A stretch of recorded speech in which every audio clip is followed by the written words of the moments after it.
मेरा प्रवचन था सौराष्ट्र में। एक प्रोफेसर सत्संग के बाद मेरे से मिलने आए। बोले, स्वामी जी आपके गुरु जी का मैंने प्रवचन सुना, मैं तो बहुत प्रभावित हुआ, लेकिन एक बात मेरे को समझ में नहीं आई। गुरु जी बोलते थे कि सब में एक परमात्मा है। Swami ji I am professor. मैं क्या प्रोफेसर होने से कोई आदमी आध्यात्मिक के कोई जरूरी नहीं होता है? प्रोफेसर हो गए तो क्या हो गया, क्या आपको क्या प्रॉब्लम है? बोले, आपके गुरुजी ने एक बात कही, मेरे को अभी समझ में नहीं आई। सब में एक परमात्मा, एक आत्मा है। अगर सब में एक आत्मा है तो मैं मर जाऊं तो सब मर जाने चाहिए। मेरे को उसकी प्रोफेसरी पे बड़ी दया आई, जयराम जी की। उसके एमए होने पर बड़ी मुझे हंसी भी आई, दया भी आई। बोले, एक आत्मा को सुख हो जाए तो सब आत्मा सुखी हो जानी चाहिए। जब एक ही आत्मा है तो एक आदमी सुखी हो तो सब सुखी हो जाने चाहिए। हर एक आदमी मर जाए तो सब मर जाने चाहिए। एक आदमी हंसे तो सब हंसे, क्योंकि एक ही है सब। मैं क्या भाई, तुम तो ये बात कर रहे हो कि तुम्हारे घर में जो विद्युत बिजली आती है तो तुम्हारे बाथरूम का गोला बंद हो जाए तो पूरे सौराष्ट्र के गोले बंद हो जाने चाहिए। तुम्हारे पूजा रूम का गोला उड़ जाए तो पूरे सौराष्ट्र के गोले उड़ जाने चाहिए। तुम तो ऐसी बात कर रहे हो। गोले भिन्न भिन्न है। प्राइम मिनिस्टर और राष्ट्रपति के पूजा घर का गोला अलग है, और दिल्ली में दूसरा जो मजदूर चाली में बस्ती में रहता है उसके किचन का गोला छोटा हो और उसके पूजा रूम का गोला बढ़िया हो, उसकी रूम बढ़िया हो, उसका कमरा छोटा हो, लेकिन अंदर करंट तो वही का वही है। पौधा छोटा है, दरख्त बड़ा है, लेकिन सूरज के किरण तो दोनों को मिलते हैं। ऐसे ही कोई छोटा शरीर है, कोई बड़ा शरीर है, कोई बुद्धिमान है तो कोई कम बुद्धि है, लेकिन बुद्धि का प्रेरक चैतन्य तो वही का वही है।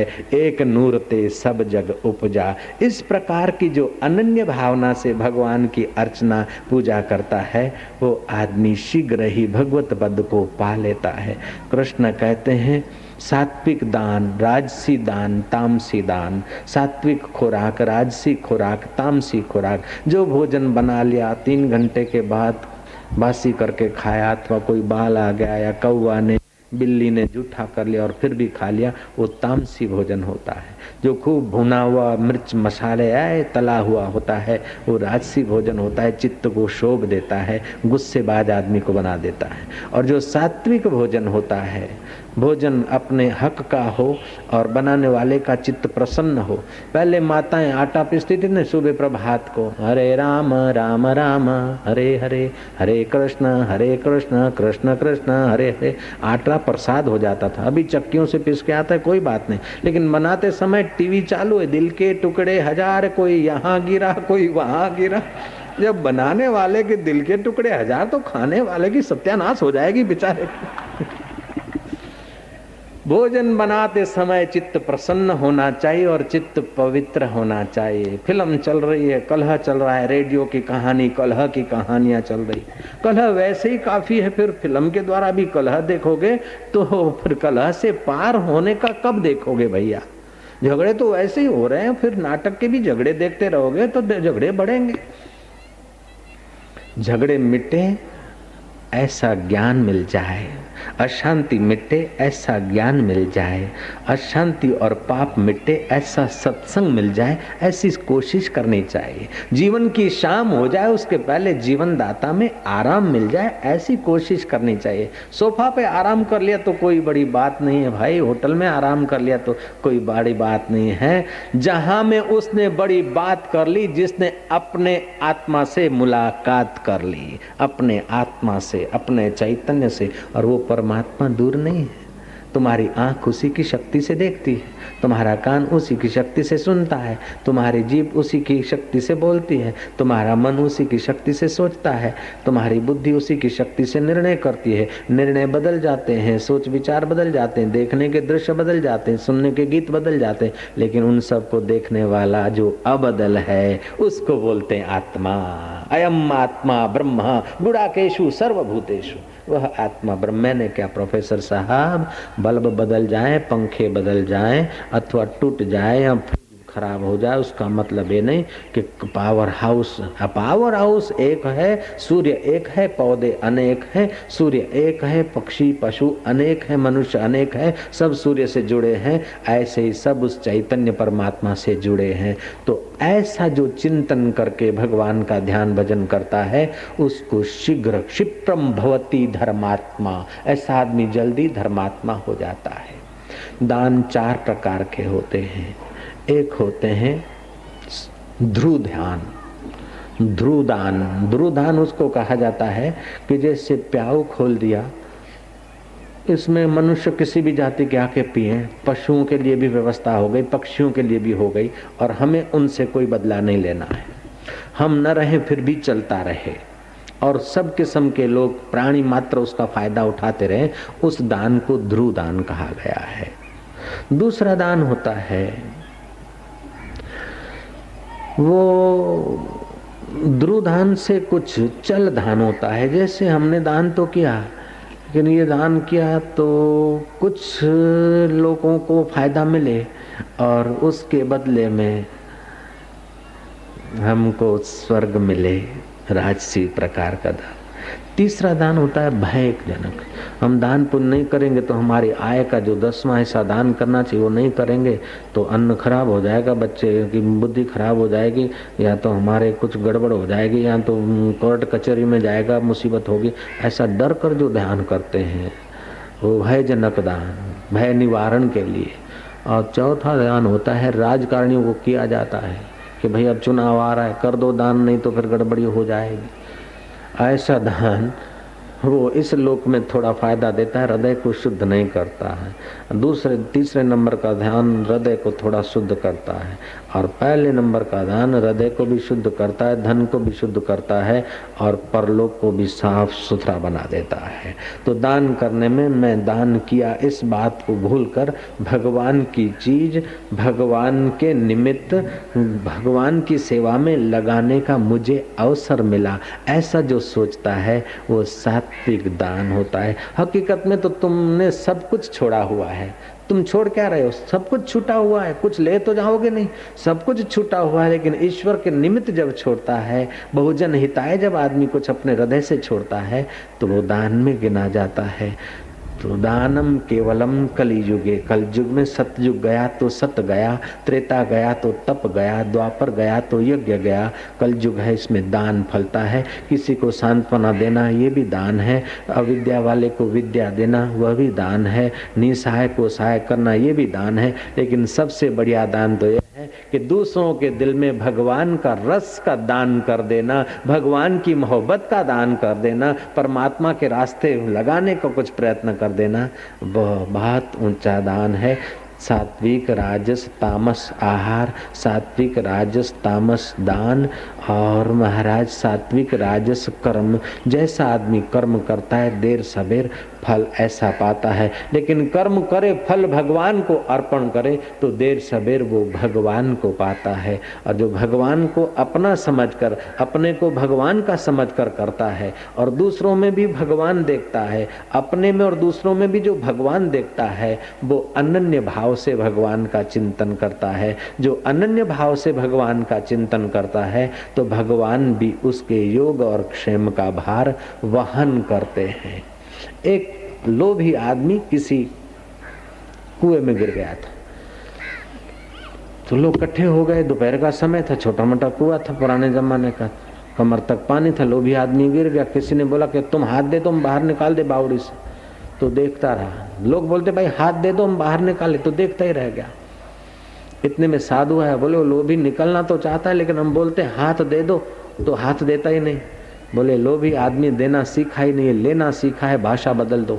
बाबा ने कहा ये मेरा हाथ ले लो हाथ ले लो, आ जाओ बाहर। फटाक से उसने हाथ ले लिया, बाहर आ गया। लेना ही सीखा था, बात तो वही की वही थी।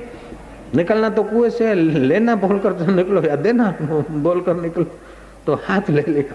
लिया क्या, उसने भी अपना हाथ तो दिया। महाराज वो लोग भी कुछ दिन तो संसार में रहा, उसका नौकर जो रसोईया था परेशान रहता था, हम दूसरी अब नौकरी करेंगे तो मजा नहीं आएगा, कैसे भी बिताओ। लो भी जब मरने को पड़ा तो बोलता कि सेठ जी अब तुम जा रहे हो, कुछ तो मुझ गरीब को दे जाओ। बोले बेवकूफ, पूरी जान दिए जा रहा हूं, अभी देना क्या बाकी, मैं पूरी अपनी जिंदगी दिए जा रहा हूं।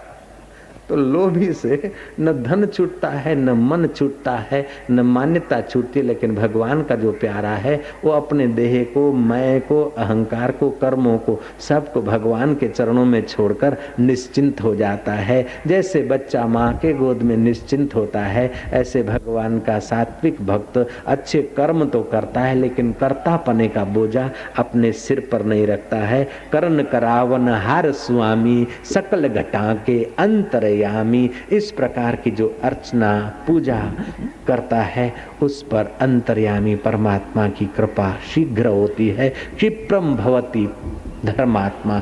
दिन भर जो तुमने अच्छे काम किए हो, रात को सो जाओ, उस समय याद करो कि जो कुछ अच्छा हुआ तेरी कृपा से हुआ, गलती हुई है तो मेरे विकारों के कारण हुई, दूसरे दिन गलती न हो ऐसी दया करना, और आज की गलती है मेरे रब तू मुझे माफ कर देना। जैसे माँ के गोद में बालक सोता है, ऐसे ही मेरी आंखें मन में लीन होगी और मन बुद्धि में लीन होगा, और बुद्धि तेरे गोद में आ रही, मेरे रब मैं तेरा हूँ। ऐसा तो आप लोग कर सकते।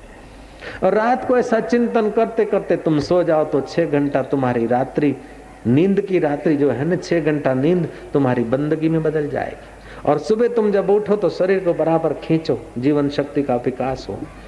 2-2.5 मिनट शरीर को खींचो, 2-2.5 मिनट शरीर को ढीला छोड़ दो। जहां जहां तुम्हारे शरीर में घिसाव है, जहां आवश्यकता है, वहां उसको सेट होने दो एनर्जी को, और 2 मिनट शांत होकर बैठो कि आज का दिन मैं प्रसन्नता से बिताऊंगा, खुश दिल होऊंगा, चाहे कुछ भी आ जाए, सुख आ जाए, दुख आ जाए, लाभ आ जाए, हानि आ जाए, अपने दिल को खराब नहीं करूंगा।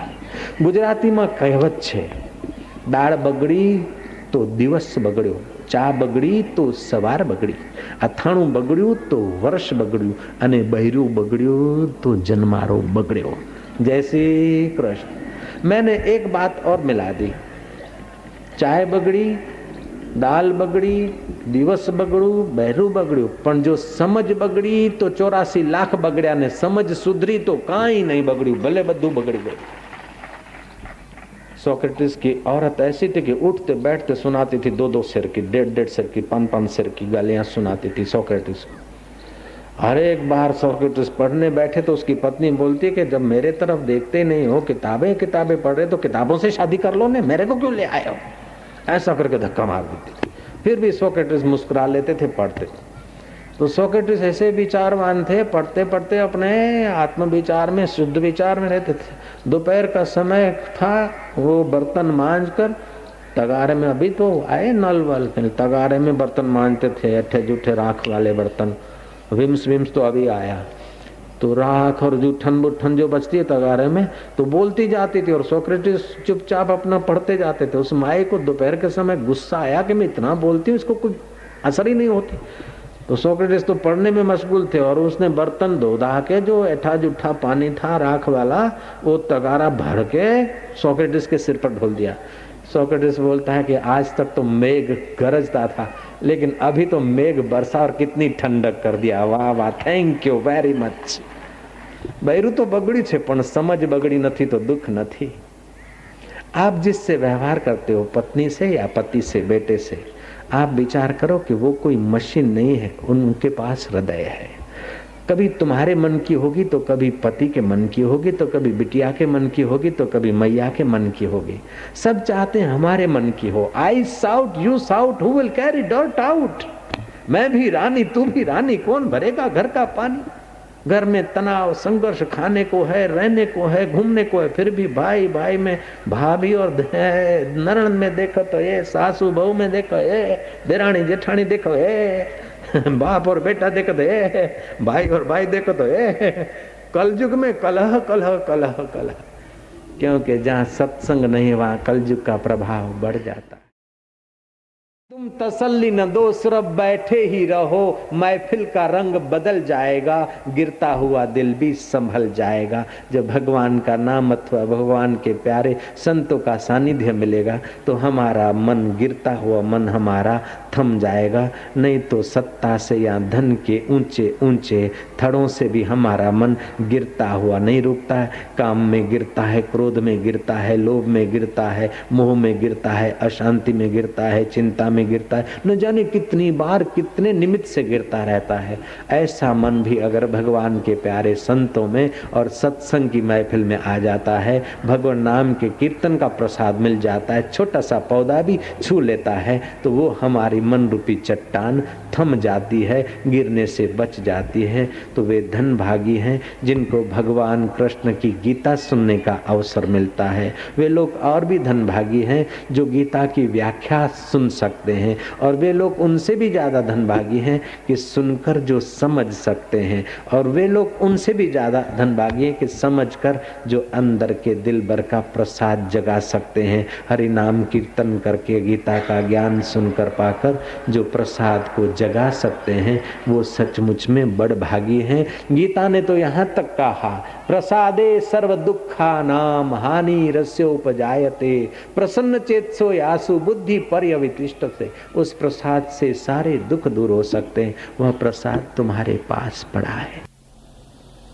सुन्या सखना कोई नहीं, सबके भीतर लाल, मूर्ख ग्रंथि खोले नहीं, कर्मी भयो कंगाल। नानक सतगुरु भेटिया, मैल जन्म जन्म दे लथे, साध जना मिल हर जस गाये। बोले अकेले गाए तो क्या होगा कि अकेले गाओगे तो गाने वाला मौजूद रहेगा, मजा नहीं आएगा। जिसको गाने की आदत होती है ना, जिसको गाने की आदत होती है उसका रोना भी गाना बन जाता है, और जिसको रोने की आदत होती है उसका गाना भी रोना हो जाता है। ऐसे ही संतों को भगवान के गीत और गाने समझने की आदत होती है। उनके साथ अगर कथा सुनते सुनते दो आंसू भी बहा लिए तो भी गीत बन जाएंगे, हरि बोल कर लिया तो भी गीत बन जाएंगे, और ताली साज से और बेसाज से भी बजाई तभी भी वो स्वीकार हो जाएगा। क्योंकि संत जना मिल हर जस गाये, नानक सतगुरु भेटिया, मैल जन्म जन्म दे लथे। किसी का कुल बर्बाद करना हो तो उसको शराब पीना सिखा दो, और संतों की निंदा करना सिखा दो, उसके 21 कुल बर्बाद हो जाएगा। ब्रह्मज्ञानी संतों की निंदा करना सिखा दो उसको। और किसी को आबाद करना है तो राम नाम की प्यालियां पीना सिखा दो और सत्संग में ले जाओ। बस ब्रह्मज्ञानी संतों का सानिध्य दिला तो देर सवेरे 21 कुल तर जाए। संत का निंदक महा हत्यारा, संत के निंदक परमेश्वर मारा, संत के निंदक की पूज्य न आश, नानक संत का निंदक सदा निराश। एक समय था कि ऐसे ब्रह्मज्ञानी महापुरुष समाज में रहते थे, और राजे महाराजे ब्रह्मज्ञान की कथा करते करवाते थे, और प्रजा के लोग वैकुंठ में चले जाते थे। एक आदमी सुने और उसके कुल तर जाते थे। एक बार यमराज गए ब्रह्मा जी के पास कि पृथ्वी पर ऐसे ब्रह्मज्ञानी संत आए कि राजाओं को चेले बना दिए, और राजा भी ब्रह्मज्ञानी हो गए। अब महाराज, हमारे नरक में जो पहले के पापी हैं वो सब निकल रहे हैं, उनके बच्चे कथा सुनते तो वो पापी निकल रहे हैं, और नए ग्राहक आते नहीं, तो हमारा डिपार्टमेंट खतरे में है, हमारा डिपार्टमेंट बंद होने को जा रहा है। महाराज कुछ तो कृपा कीजिए। ब्रह्मा जी ने करमंडल से पानी लिया, 3 आचमन करके फिर ध्यान भजन में बैठना चाहिए। ब्रह्मा जी का तो अभ्यास है, मन इंद्रियां मन में, मन बुद्धि में, बुद्धि चैतन्य में। 3 क्षणों के बाद ब्रह्मा जी ने उपाय खोजा। बोला यमराज, अब चिंता करने की बात नहीं, अब से आज के बाद जो भी पृथ्वी पर ब्रह्मज्ञानी जाएंगे उनका दर्शन करके, वचन सुनकर लोग अपना तो दिल पवित्र करेंगे और उनका कुल भी पवित्र होगा, वे लोग तो तर जाएंगे। लेकिन कुछ ऐसे निंदक होंगे जो वो तो डूबेंगे और उनके 21 कुल तुम्हारे डिपार्टमेंट में आएंगे, तुम्हारा गुजारा भी चलता रहेगा और संतों का आध्यात्मिक प्रसाद भी बढ़ता रहेगा। तब से आज तक जो भी ब्रह्मज्ञानी पृथ्वी पर आए हैं उनके निंदक लोग मिले हैं, पाए गए हैं। जैसे वशिष्ठ जी महाराज योग वशिष्ठ में लिखते हैं कि हे राम जी, मैं बाजार से गुजरता हूँ तो मूर्ख लोग मेरे लिए क्या क्या बकते मेरे को सब पता है, लेकिन मेरा दयालु स्वभाव है। नानक की निंदा करते थे, उल्टा मार्ग दसेंदा जी ऐसा करके। कबीर जी की निंदा करते थे, शंकराचार्य की, कृष्ण की, राम की। जो भी ब्रह्मज्ञानी तब के बाद आए तो उनके निंदक भी हुए और प्रशंसक भी हुए। प्रशंसक आप सहित 21 कुल को तारकर अमर हो गए और निंदक आप सहित 21 कुल को डुबाकर यमराज के मेहमान हो गए। संत को न निंदक से कुछ लेना है न प्रशंसक से लेना है। संत ने तो अपने सदगुरु से ऐसा कुछ ले लिया है कि लेने की कोई जरूरत ही नहीं पड़ती है। देखा अपने आप को मेरा दिल दीवाना हो गया, ना छेड़ो मुझे यारो मैं खुद पे मस्ताना हो गया। अपने आत्मा पर मस्ताना होने का मार्ग गीता बताती है युद्ध के मैदान में। परीक्षित ने भागवत सुना है, दुंदुकारी ने भागवत सुना है। दुंदुकारी का 7 दिन के बाद मुक्ति हुआ है, वो किसी लोक में गया है। लेकिन गीता का ज्ञान तो युद्ध के मैदान में अर्जुन ने सुना है और उसी समय उसका मोह नष्ट हुआ है और अपना व्यवहार किया है। गीता का ज्ञान अद्भुत है। कृष्ण मुस्कुराते हुए आए, मुस्कुराते हुए व्यवहार किया और मुस्कुराते हुए संसार से अलविदा की। संसार से तो अलविदा हुई उनके बाह्य स्वरूप की, लेकिन हृदय से अलविदा वो नहीं करते। अभी भी मूर्ति में प्राण प्रतिष्ठा करके पूजा कर सकते हैं और हृदय में धारणा ध्यान करके उस आत्मा की जागृति कर सकते हैं। मैं थोड़ा तुमको सूक्ष्म ब्रह्म ज्ञान वेदांत समझा दूंगा ताकि सारे रहस्य तुम्हारे आध्यात्मिक रहस्य खोलने में तुमको सुविधा हो जाएगी। योग वशिष्ठ महारामायण में भगवान राम जी के गुरुदेव कहते हैं कि वो शुद्ध बुद्ध निरंजन नारायण परमात्मा की 4 अवस्था है। एक घन सुषुप्ति, दूसरी घन सुषुप्ति माना प्रगाढ़ नींद, प्रगाढ़ अत्यंत प्रगाढ़ नींद। दूसरी क्षीण सुषुप्ति, साधारण नींद। और तीसरी स्वप्न अवस्था और चौथी जागृत अवस्था। ये जो जड़ वस्तुएं दिखती है, पत्थर पहाड़, ये उस चैतन्य की घन सुषुप्ति है, प्रगाढ़ नींद। और उसमें भी अंदर चेतना है, इसलिए पत्थर और पहाड़ों में से घास फूस और पेड़ पौधे उभर आते हैं और समय पाकर पत्थर पहाड़ों में परिवर्तन होता है, घास फूस होता है और घास फूस में से फिर वो दूध आदि जानवर खाते तो दूध आदि बनता है और दूध से फिर बछड़े बछड़ियां बनती है और दूध से मनुष्य खाता है तो फिर वही पहाड़ पत्थर की एनर्जी मनुष्यता में परिणत होती। ये भगवान की घन सुषुप्ति है। जो वृक्ष आदि है उसमें उस चैतन्य की क्षीण सुषुप्ति है। जैसे कोई आदमी सोया है तो प्रगाढ़ नींद है तो चूहा उसके शरीर से घूम जाए तो पता नहीं चलेगा, मकोड़े घूम जाए तो पता नहीं चलेगा, सर्प भी घूम जाए तो पता नहीं चलेगा। लेकिन थोड़ी जिसकी नींद टूटी टूटी नींद है उसको लगेगा कि कोई घूम गया। ऐसे जो पेड़ आदि हैं उसमें उस चैतन्य की क्षीण अवस्था है। पेड़ को आप डाल को तोड़ते काटते हैं तो उनको पता तो चलता है, लेकिन ऐसा पता नहीं चलता जैसा ये स्वप्न के जगत के लोगों को पता चलता है। उनको पीड़ा तो होती, उतनी सारी पीड़ा नहीं होती, क्योंकि उनकी क्षीण सुषुप्ति अवस्था है उस चैतन्य की। मनुष्य, देव, गंधर्व और जो भी भूत जात हैं, जो चल फिर सकते, बोल सकते या समझ सकते हैं, आहार ले सकते और आहार त्याग सकते हैं, ऐसे जो भी जीव हैं उनमें परमात्मा की स्वप्न अवस्था के दीदार होते हैं। और चौथी भगवान की वह अवस्था है जहाँ भगवान अपने प्रभाव में, अपने स्वस्वरूप में जागृत पाए जाते हैं। तो भगवान जहाँ पूर्ण रूप से अपने स्वरूप में जागृत पाए जाते हैं उस जगह हम बोलते हैं कि भगवान का अवतार हुआ है।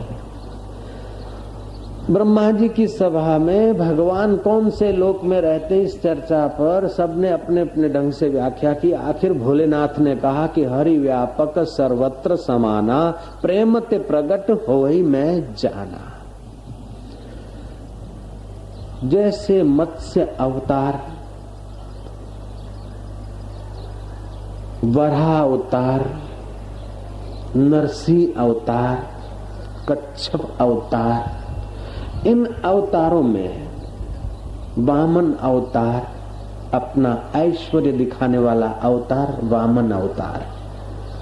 धैर्य दिखाने वाला, समता दिखाने वाला, धीरा सो गंभीरा, इस प्रकार का समाज का धीर गंभीरता का हिस्सा विकसित करने के लिए जो अवतार, वो कच्छप अवतार, और समाज की मर्यादा का, स्नेह का, भातृभाव का, पत्नी के प्रति कर्तव्य का और पति के प्रति कर्तव्य का, इस प्रकार का समाज का हिस्सा जागृत करने के लिए जो अवतार, उसे रामा अवतार कहा जाता है। तो ये भगवान का सत्य और चित्त अवतार रामा अवतार है। दत्तात्रेय, कपिल आदि जो अवतार हैं वो भगवान का चैतन्य स्वभाव, ब्रह्म ज्ञान प्रचार करने का अवतार है। रामा अवतार मर्यादा और स्नेह का प्रचार करने का है, तो दत्तात्रेय और कपिल अवतार ये भगवान के ज्ञान चेतना का प्रकाश करने का अवतार है। वामन अपना ऐश्वर्य दिखाने का अवतार है कि नन्ना मुन्ना में से चतुर्भुजी कैसे प्रकट हो सकते हैं। लेकिन कृष्ण अवतार अनूठा है कि जिसको कृष्ण, जिस चीज की कृष्ण को भी जरूरत है, ऐसा जो प्रेम अवतार है, कृष्ण ने वही अवतार प्रकट करके कदम कदम पे अपने प्रेमी भक्तों को, प्रेमी साधकों को और समाज को संसार व्यवहार में प्रेम का अमृत ढोल कर व्यवहार करने की कला सिखाई। भगवान का सुषुप्त जो प्रेम जगाने का अवतार है, वह है कृष्ण अवतार। कृष्ण अवतार में कृष्ण और राधा, मैंने पहले दिन बताया था कि जन्माष्टमी के ठीक 15 दिन बाद राधाष्टमी आती। वैसे तो राधा जी 11.5 महीने श्री कृष्ण से बड़ी है। तो राधा जी बड़ी कैसे कि राधा माना धारा, कृष्ण को प्रकट करने के लिए भक्ति अर्थात हमारी धारा राधामय हो जाए, हमारी वृत्ति प्रेममय हो जाए, तब प्रेमास्पद अवतरित होते हैं। जैसे कोई बड़ा आदमी आता है तो उसके पहले सिक्योरिटी वाले और व्यवस्था वाले और उनके सब मैनेजमेंट करने वाले पहले आ जाते, ऐसे ही प्रेम अवतार को प्रकट करने के लिए प्रेमा स्वरूपा, परम प्रेमा स्वरूपा राधिका जी 11.5 महीने पहले आए। श्री कृष्ण ने तोता पाल रखा था और तोता को सिखाया धारा धारा धारा। अब तोता जल्दी जल्दी बोलेगा धारा धारा तो मतलब हो जाएगा राधा राधा राधा राधा। मुझे वेद पुराण कुरान से क्या, मुझे प्रेम का पाठ पढ़ा दे कोई, मुझे मंदिर मस्जिद जाना नहीं, मुझे प्रेम का रंग चढ़ा दे कोई। जहाँ ऊंच और नीच का भेद नहीं, जहाँ जात और पात की बात नहीं, न हो मंदिर मस्जिद में फर्क जहाँ, न हो पूजा नमाज में फर्क जहाँ, बस प्रेम ही प्रेम की सृष्टि मिले, मेरी नाव को खेक चलो गुरुदेव वहाँ। मुझे वेद पुराण कुरान से क्या, मुझे प्रेम का पाठ पढ़ा दे कोई, मुझे पिया का रंग लगा दे कोई, मुझे दिलबर का स्वाद चखा दे कोई। तुम्हारे अंदर सचमुच खुदा की कसम खाकर कहता हूँ भगवान साहब जी कि तुम्हारे अंदर परमात्मा उतने का उतना पूरा भरा है जितना परमात्मा अपने में भरा है। जय राम जी की। तुम्हारे में परमात्मा उतने का उतना भरा है जितना राधा में भरा है। तुम्हारे में परमात्मा उतने का उतना भरा है जितना नानक जी में, कबीर जी में और लीलाशाह बापू में और आशाराम महाराज में, जैसे का तैसा आप में उतने का उतना है, रत्ती भर कम नहीं है। कमी केवल उतनी है कि जिन खोजा तिन पाया, गहरे पानी पैठ, मैं भोरी डूबन डरी रही किनारे बैठ। तुम्हारी प्रेम की धारा जब बाह्य शरीरों में आक्रांत होती है, प्रेम की किरण, तो काम बन जाती है। धन में प्रीति होती है लेकिन वो एकांगी प्रीति है। धन को आप प्यार करो लेकिन धन आपको प्यार नहीं करेगा। गाड़ी को आप चाहते हो लेकिन कम वक्त गाड़ी तुमको चाहे, ऐसा दिन कभी हमने नहीं देखा। तुम मकान को चाहोगे लेकिन मकान तुमको नहीं चाहेगा, क्योंकि जड़ वस्तु है, वहां घन सुषुप्ति अवस्था है। लेकिन तुम अगर परमात्मा को चाहते हो तो परमात्मा तुम्हें चाहता है और अपने प्यारे संतों के और भक्तों के और मंदिर के द्वार तक तुम्हें पहुंचाने की व्यवस्था करवा देता है। एक कम्युनिस्ट पिता ने बेटे को कहा कि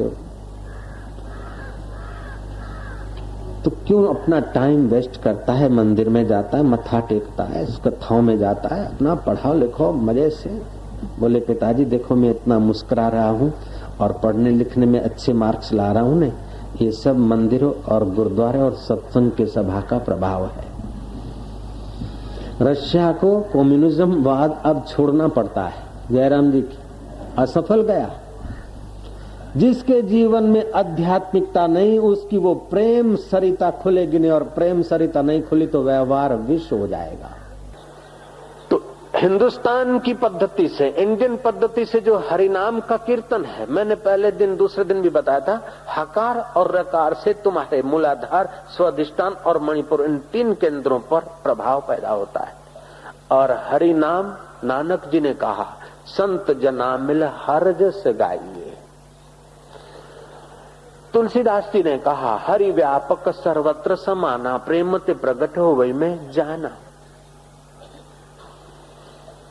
और ऋषि कहते हैं, मधुरम मधुरे भ्योपि मंगले भ्योपि मंगलम, पावनम पावने भ्योपि हरे नामैव केवलम। ब्रह्मा जी ने हरि शब्द को राम नाम के साथ जोड़ दिया, कृष्ण नाम के साथ जोड़ दिया। हरे राम राम राम हरे हरे, हरे कृष्ण कृष्ण कृष्ण हरे हरे। आप जब हरिनाम कीर्तन करते हैं तो आपकी जो घन सुषुप्ति के शरीर के जो हिस्से हैं, उसमें भी हरि की चेतना का प्रसार होता है। आपके भाव की शुद्धि होती है, क्रिया की शुद्धि होती है। भाव और क्रिया जब शुद्ध होती है तो ज्ञान का प्रकाश सहज में होता है। ग्रंथ साहिब सिख धर्म का पहला ग्रंथ जप जी है। सिख संप्रदाय का पहला ग्रंथ जप जी, पहले गुरु नानक और पहला ग्रंथ जप जी। जप जी का पहला वचन अगर देखा जाए तो नानक जी ने गोता मारा नदी में, नानक जी खो गए। 1 दिन 2 दिन 3 दिन तक नानक जी खो गए। लोगों ने समझा नानक जी स्वर्गवास हो गए। ये कहानी सत्य को समझाने के लिए घड़ी गई है। नानक जी नदी में खो गए या मर गए ऐसी बात नहीं थी, लेकिन पहले जो नानक जी थे वो खो गए और बाहर की नदी नहीं, भीतर की नदी में, भीतर की सरिता में खो गए।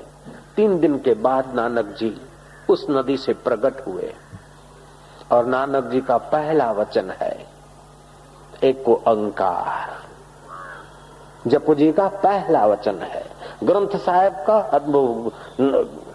सिख संप्रदाय का पहला ग्रंथ जप जी, और जप जी का पहला वचन है एको ओंकार। नानक जी जब खो गए अपनी गहराई में तो उन्होंने पाया कि वही ओमकार की ध्वनि, ओमकार का स्पंदन जैसा जो अब वहां वाणी जाती नहीं, थोड़ी कल्पना करनी पड़ती है। जैसे बर्फ की शीतलता है, अग्नि की उष्णता है, ऐसे परमात्मा की शुद्ध चेतना का स्वाभाविक ध्वनि ओमकार है। और यही कारण है कि बच्चा जब पैदा होता है तो वहां हम सुनते हैं, चाहे किसी जात का, किसी मजहब का, किसी देश का, किसी संप्रदाय का हो, किसी कुल और कुटुंब का हो, वहां जो उस ओमकार को मिलती जुलती है।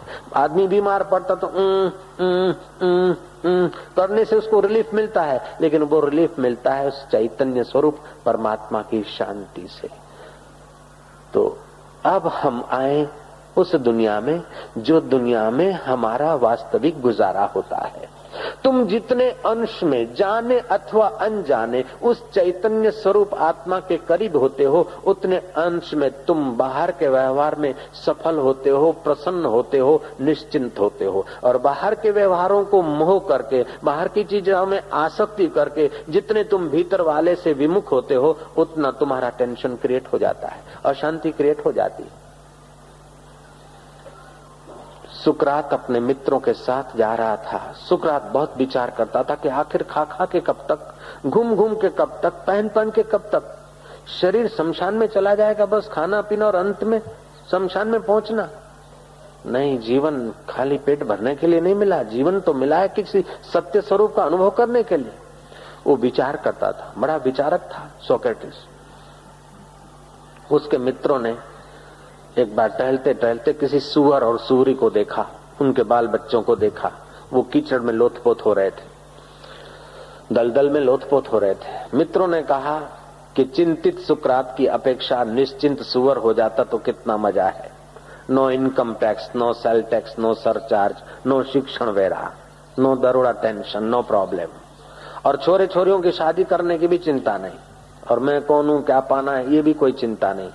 सुकरात ने जवाब दिया कि बेवकूफ सुअर की जिंदगी गुजारने की अपेक्षा निश्चिंत, और बेवकूफी से निश्चिंतता की अपेक्षा मैं सचिंत विचारक होकर एक दिन परम पद को पाऊंगा और सुअर परम पद को नहीं पाएगा। तो जो आदमी निश्चिंतता चाहते हैं वे थोड़ा विचार करें, विचार करने में चिंतन होगा, लेकिन चिंतन पूर्ण निश्चिंतता लाएगा। शराब पीकर जो निश्चिंत होना चाहते हैं, चाहे वो धन की शराब हो, सत्ता की शराब हो, सौंदर्य की शराब हो, वाहवाही की शराब हो, लेकिन उन शराबों से तुम निश्चिंत नहीं हो सकते हो। तुम्हें तो शराब वह चाहिए जो प्रेम की शराब हो, हरि नाम की शराब हो, अंतर्यामी आत्मा के प्रसाद की शराब हो। जापानीज लोगों को खिचड़ी खानी पड़ी, वही गिरजाघरों में, मंदिरों में विश्वास करना पड़ा। और अभी भारत के अच्छे अच्छे विद्वान अगर संस्कृत के खोजने हो तो जापान में मिलेंगे, इतना उनको आदर हो गया। एक कम्युनिस्ट पिता ने बेटे को कहा कि क्यों टाइम वेस्ट करता है? बोले भगवान ने सृष्टि बनाई है तो उस भगवान का स्मरण चिंतन करने से जरा ठीक रहता है। बोले भगवान भगवान कोई बनाने वाला नहीं, ये तो ऐसे ही दुकानदारी चल पड़ी। बोले पिताजी इतनी तालबद्धता है, बारिशों में बारिश होती है, सर्दी में सर्दी होती है, केल को केला ही आता है, पपैये को पपैया ही आता है। ये जब सुचारू रूप से चल सकती दुनिया, बिना गायों के, गोवाल के गायें ठीक से नहीं चलती और बिना मास्टर के स्कूल के बच्चे ठीक से नहीं पढ़ते, तो जरूर इस सृष्टि का कोई मालिक, कोई रखवाला, कोई संचालक बल होगा। बोले नो नो नो, ऐसा कुछ नहीं। गति और गर्मी, इन दोनों के मिक्सचर से दुनिया चक्कर चल रहा है। जैसे तुम्हारे घर की घड़ी में एक सेल डाल दो, वहां गर्मी मिली, गर्मी से गति हुई और फिर अलार्म बजा। जैसे रेलवे में तुमने गर्मी के लिए वो कोलसे बोलसे डाल दिए, स्टीम बाष्प बनी और बाष्प से गति हुई और रेलवे बोलती भी है, दौड़ती भी है। तो ऐसे ही सारी दुनिया गति और गर्मी के मिश्रण से दुनिया बन गई। भगवान भगवान कुछ नहीं तो पुजारी, साधु संतों की दुकानदारी है। लेकिन बेटा कच्ची खोपड़ी का नहीं था, कच्ची मिट्टी का नहीं था, उसको थोड़ा सत्संग का रंग लगा था। बेटे ने कहा पिता है, उसकी बात सीधी काटना ठीक नहीं, लेकिन युक्ति से पिताजी को ये समझ में आ जाए कि गति और गर्मी से ही दुनिया बन जाती तो नियंत्रण कैसे होता। और गति को पता नहीं मैं गति हूँ, गर्मी को पता नहीं मैं गर्मी हूँ, गति और गर्मी को देखने वाला भी तो कोई होगा। बेटा कॉलेज में गया, थोड़ा कॉलेज के 2-3 पीरियड भरे, कुछ फ्री पीरियड में बेटे ने एक फर्स्ट क्लास चित्र बनाया। पप्पा जी ऑफिस से घर आ जाएं उसके पहले वो पप्पा के रूम में उस चित्र को उसने बड़ा ठीक जगह टांग दिया। पप्पा प्रवेश करें कमरे में तो चित्र दिखता है। ओह वंडरफुल, ये कौन लाया है? लड़के ने कॉलर ठीक करते हुए मुस्कुराते हुए कहा कि पिताजी ये पिक्चर को, ये फोटो को कोई लाया नहीं, ये आज आपने सुबह कहा था उसी सिद्धांत से आया है। कि कैसे? गति और गर्मी से ये लग गया है। पिता बोलता है ऐसे कैसे, गति और गर्मी से फोटा इधर कैसे आएगा? बोले पिताजी जब सारी दुनिया चल रही गति और गर्मी से तो फोटा को चल के यहाँ लगने में क्या आश्चर्य? बोले नहीं सच बताओ। बोले पिताजी देखो मैं कॉलेज में गया था तो कागजों का रिम पड़ा था, हवा की गति लगी, एक कागज उड़कर मेरी बेंच पे आ गया। और फिर दोपहर का समय था तो सूर्य नारायण की गर्मी से जो स्याही का खड़िया था उसमें गर्मी हुई, बाष्पीभूत हुआ तो उड़ा उसका ढक्कन और वो खड़िया चल पड़ा, उस पर ढुल गया कागज पर और ये पिक्चर हो गया। बोले नहीं हो सकता है, तुम मेरे को पागल बनाते, मूर्ख बनाते, ऐसा नहीं हो सकता है। जरूर खड़िया में से सही लाने वाला होगा, सेट करने वाला होगा, बनाने वाला होगा, फ्रेमिंग करने वाला होगा और यहाँ टिंगाने वाला कोई होगा। केवल स्याही और कागज से पिक्चर बनकर यहाँ लग जाए। बोले पिताजी जब ये इतनी संसार भर की पिक्चर गति और गर्मी से बन सकती है तो इतना फोटो 1.5x2 का फोटो लगने में क्या बात? पिता समझ गए कि बेटा दिखता तो बेटा है लेकिन मेरा गुरु है। बोले भाई अब तू मंदिर में जाना, तू मंदिर में जाना, तू कथा में जाना हम ऐसे कम्युनिस्ट विचारों से, खुश्क विचारों से हम अपनी खोपड़ी खुश्क कर चुके हैं। तेरे दिल में जो अभी भी मुस्कुराहट है, जो मधुरता है, वो भगवान को प्यार करने से है। तो भगवान का जो प्यार प्रकट करने का, विशेष प्यार प्रकट कराने का जो अवतार है, उसको कृष्ण अवतार कहते हैं। कृष्ण शब्द की व्याख्या, भगवान कृष्ण देव की वसुदेव के घर पधारे, उसके पहले वेदों में कृष्ण शब्द आता है। भगवान राम दशरथ के घर पधारे, उसके पहले राम नाम आता है। भगवान राम के पिताजी राम राम जपते थे, दादाजी और परदादाजी भी, रघु राजा भी राम राम जपते थे, और दिलीप राजा भी राम राम जपते थे। रमनते योगी यस्मिन स राम, जिसमें योगी लोग रमन करते हैं, अथवा तो जो तुम्हारे रोम रोम में चेतना रम रही है, भगवान की जागृत अवस्था, उसको राम कहते हैं। कृष्ण शब्द की व्याख्या वेदों में आती है, कर्षति आकर्षति इति कृष्ण, जो कर्षित कर दे, तुम्हें अपनी ओर खींच दे और तुम्हें आनंदित कर दे, उसका नाम कृष्ण। कृष्ण कन्हैया बंसी बजैया, बिंद्रावन की कुंज गलियों में ठुमक ठुमक रास रचैया। मनुष्य इतना बहिर्मुख हो गया है कि ध्यान समाधि करके छुपे हुए आनंद और प्रेम को जगाने में असमर्थ है। इसीलिए कृष्ण ने चलते फिरते, व्यवहार करते, गायों का गोबर उठाते भी तुम्हारे दिल का प्रेम प्रकट हो, ऐसी लीला कर दिखाई। देवांगना नाम की गोपी अपने गौशाला का गोबर उठाए जा रही और झिझकती जा रही कि कन्हैया तू तो गाय लेके निकलेगा, और मेरे सासू ससुरा ने, पति ने मेरे पर ड्यूटी रख दी, ये सारी गौशाला का गोबर उठाकर उकड़े में डालेगी, बाद में नहाकर ही तो बाहर जा सकती। इस कन्हैया ने गांव में है सब गड़बड़ी फैला दी है। हे गड़बड़ी फैलाने वाले कन्हैया, अब कोई गड़बड़ी फैला दे ताकि मैं तेरा दीदार कर सकूं। मुस्कुराती हुई गोपी तो कई बार कृष्ण को देखती, लेकिन आज आंखों में आंसू लेकर गोपी पुकार रही है। प्रेम में नेम नहीं होता है, प्रेम में कायदा नहीं होता है। वृंदावन में नाटक कंपनियां हैं, कृष्ण लीला कंपनियां। तो कृष्ण का मुकुट बांधा दाहीं और झुका हुआ, तो दूसरी कंपनी वाले बाहीं और झुका हुआ। आपस में कंपनियां हरीफाई में लड़ पड़ी, तो एक दूसरे पे मुकदमा कर दिया कि ये श्री कृष्ण को उल्टा दिखाते हैं। श्री कृष्ण का मुकुट दाहीं और झुका हुआ था, तो दूसरी कंपनी ने कहा नहीं, बाहीं और झुका हुआ था। केस कोर्ट में गया, और उस समय ब्रिटिश शासन था।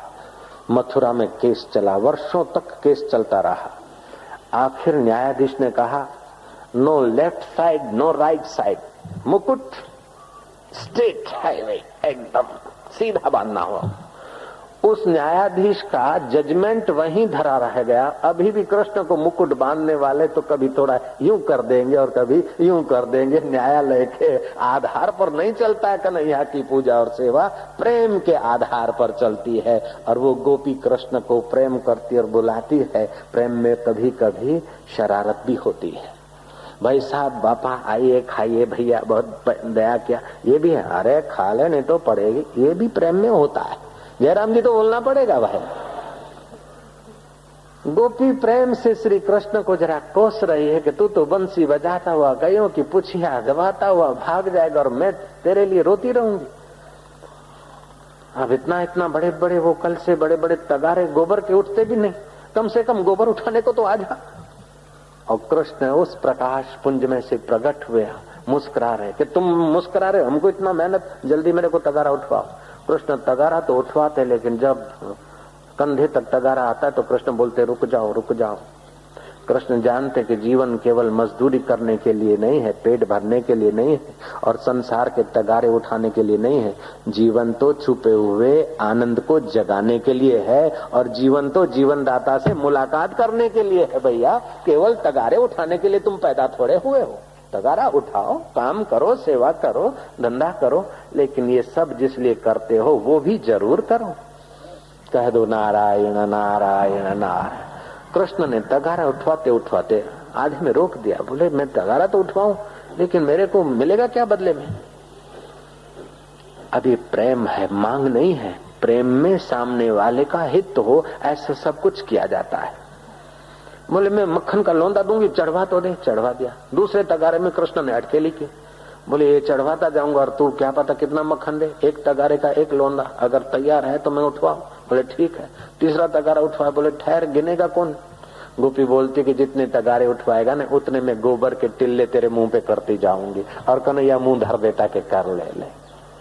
जो त्रिभुवन को टिल्ले कर सकता है वो गोपी के प्रेम वश होकर गोबर के टिल्ले अपने मुंह पे कराता है कोई विश्व में ऐसा कोई भगवान? अनोठा प्रेम अवतार कच्छप अवतार ने ये नहीं किया, और दुनिया के और किसी मजहब के धर्म के भगवान ने ऐसा नहीं किया जो ये तुम्हारे कृष्ण कन्हैया ने करके दिखाया। कृष्ण कन्हैया भगवान सारथी बने हैं और अर्जुन रथी बना है, अर्जुन स्वामी बना है और भगवान सेवक बने। ये भगवान दिखाते हैं कि हे जीव आत्मा, मैं तेरा सेवक होकर भी आता हूं। अगर तू अपना बेड़ा पार करे तो मैं तेरी बागडोर लेने को तैयार हूं। मैं तेरे घोड़ों की चंपी करने को तैयार हूं। इंद्रिय रूपी घोड़े हैं, उनको ठीक करने को भी मैं तैयार हूं। केवल तू अपने जीवन की जीवन डोर मुझे सौंप दे प्रेम से, फिर देख तेरा ये संसार कैसा सुंदर होता है, कैसा मधुर होता है। जीसस कभी हंसे नहीं और कृष्ण कभी जिंदगी में रोए नहीं।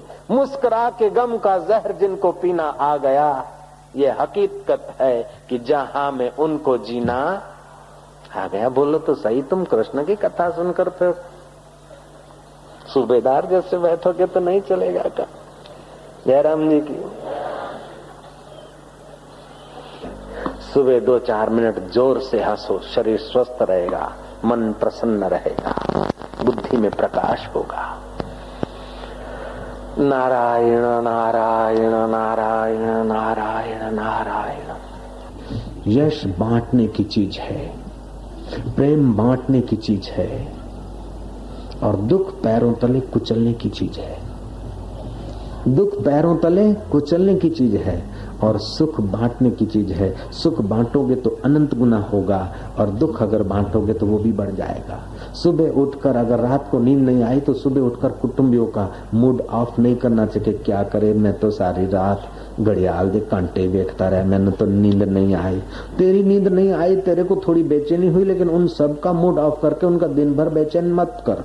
अगर तुझे बताना है कि देखो आज तो भगवान की ऐसी दया है कि मस्तक इतना मेरा सक्रिय रहा कि सारी रात घड़ियाल के कांटे मेरी आज्ञा के बिना आगे बढ़ ही नहीं सके। मैं ऐसे ढंग से आज रात बिताई।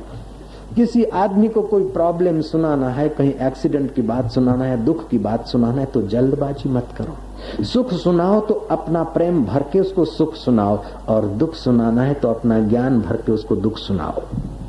बात करने में कुन्हे चाहिए, आइडिया चाहिए, इससे आपका यज्ञ हो जाएगा।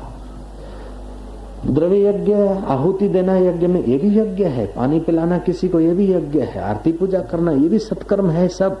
लेकिन किसी के दिल को चोट कम मिले ऐसा व्यवहार करना ये भी यज्ञ है।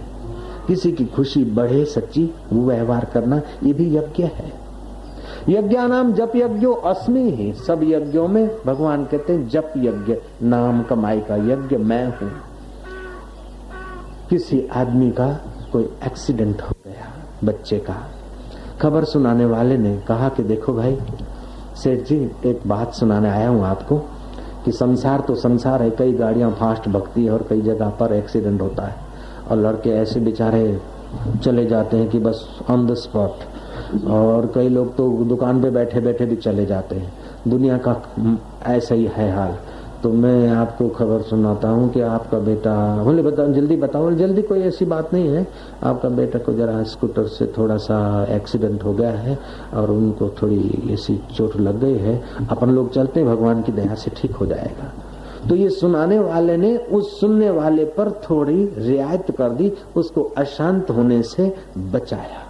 अरे अरे अरे अरे अरे अरे वो तो वैसे ही परेशान होने वाला है, पहले से तू बिफोर क्यों देता है माल स्टॉक में?